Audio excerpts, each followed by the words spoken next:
How's everybody today? Good. All right, obviously, this was a, great win for us, really good for our team to come out, start fast in the game, play fast, obviously ready to play.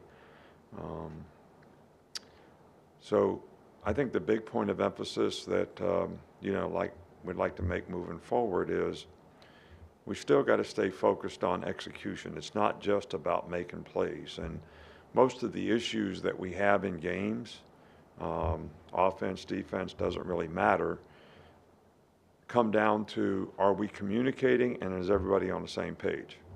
And when we do that, we seem to have really good results. And sometimes when we don't, we give up plays that we probably shouldn't, give up. So, that's going to be the big point of emphasis in watching the film today with the players is to get them to really sort of focus on the importance of communicating and everybody being on the same page, whether it's who we're blocking up front, how we're covering and adjusting the motions, in secondary, whatever, so that we get on the same page.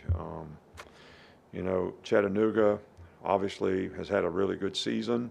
The players, play hard to compete well. Rusty Wright has done, a really good job there. I think they're like second in their league, 7-3, only lost 2 games in their league. So one of the most productive offensive teams. They've got a good quarterback. They've got good receivers. They run the ball with good balance. They're really well coached, defensively. This guy, Jay Pearson, is, got lots of sacks and lots of tackles for losses, and these guys play hard. And like always, this is a great opportunity for these guys to play, in a game that they probably dream about. For our team, this is either a game that you focus on correctly, you go out and practice and prepare correctly, and you build on, the momentum that you've improved with over the last weeks. And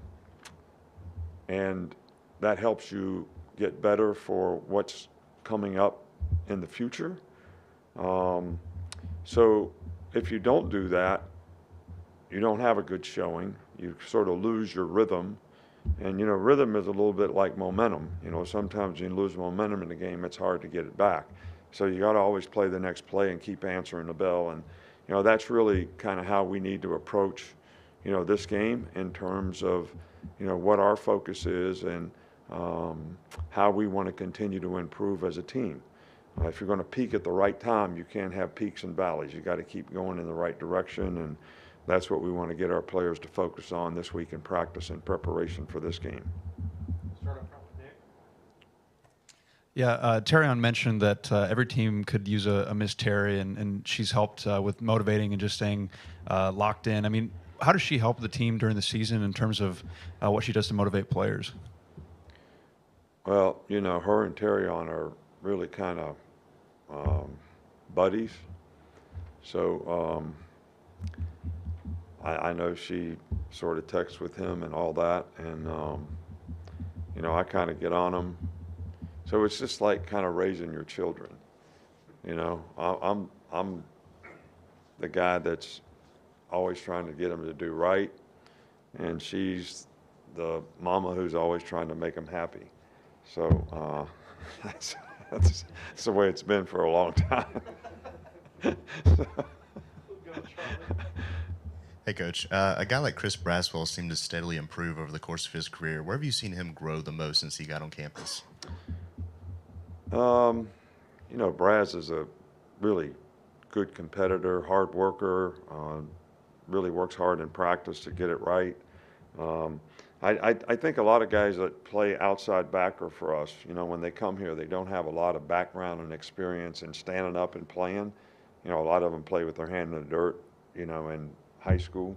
So the whole idea of standing up and playing, dropping some, how do you rush off the edge, when you're standing up rather than down in a three-point stance. So, and I also think that opens up a whole panorama of knowledge of the game, coverages and things like that. So, and I would say that Braz has certainly improved physically because of how committed he is to being a good player. But I think from a mental standpoint, that's where he's really sort of has a much, much better understanding of all the things you need to do to play that position. Middle with Matt. After looking at the tape, what do you think of how your offensive line played against Kentucky? They played really well. I think Kentucky's big up front. We talked about trying to be the most physical team. I think they did a good job of that. I think we ran the ball better in the second half than in the first. And some of that was just how were they playing. But I was really pleased, especially in the second half, with how we controlled the line of scrimmage. I think for the most part, the pass protection was a little better. And we want to continue to improve in all those areas. Back left with Kyle. Hey, Coach. Can you talk about the gauntlet of this SEC schedule? You guys are 7-0 up to this point, and then kind of a follow-up. How have you seen this team transform from week 2 up to this point in time? Yeah, well, we talked about a lot how this team has been able to show great resiliency and perseverance to really stick with it. They want to be good, so they want to be coached. They've stayed focused on what we need to do to continue to get better, and I think by doing that, the confidence has built, the respect and trust has built, which helps confidence. And I think, we got a lot of guys that are playing really good football now. So, and we had a lot of guys that really stepped up in this last game and played well, like a receiver. I mean, we had 2 receivers out. These guys played really, really well. I mean, the receiver group. In fact, I think you probably got that we took the whole group and said, you guys are the players of the game. We had a couple guys that had to step up on defense with some starters missing. So, but it just seems like whether it's been on special teams or however it's been, every guy's kind of all in to trying to do what they can do to help the team. And the leadership has been good, and the transformation has shown in terms of, how we've been able to execute and play week in and week out. Go front with Chase. You mentioned on your radio show a couple weeks ago that Brasswell is a good leader in his own quiet way. Besides Chris, who are a couple of guys who lead well by example, but maybe aren't necessarily vocal about it? Right. Tim Keenan's a good leader up front. I think, Devontae Lawson is a really good leader at linebacker. Dallas is a good leader at outside backer. Malachi's a good leader, in the secondary. We have some guys at each position that, set a pretty good example in terms of how you need to prepare for a game, how you need to try to practice. And, Braz is one of those guys as well. And he's on the leadership because of the example that he sets and how he goes about what he does. Katie on the left. Oh, you're good? Okay. Tony right there. Did you have one? You did. Okay. Ryan, I thought they told me you had one. Coach, with Senior Day this week, what does it say in the world of the transfer portal and NIL, and especially a program like Alabama? If you don't play maybe your freshman year, a lot of guys want to leave. I'm not just talking about your program, but a lot of programs. What does it say about like a Chris Brasswell or a Roy Dell that stuck through and really built value for themselves for the next level? Well, I think there's a lot of examples of guys that have done that probably in a lot of programs, but, I'm just here to speak about our program. But, a guy like Mac Jones who, didn't play until his 4th year and played very well when he did and developed.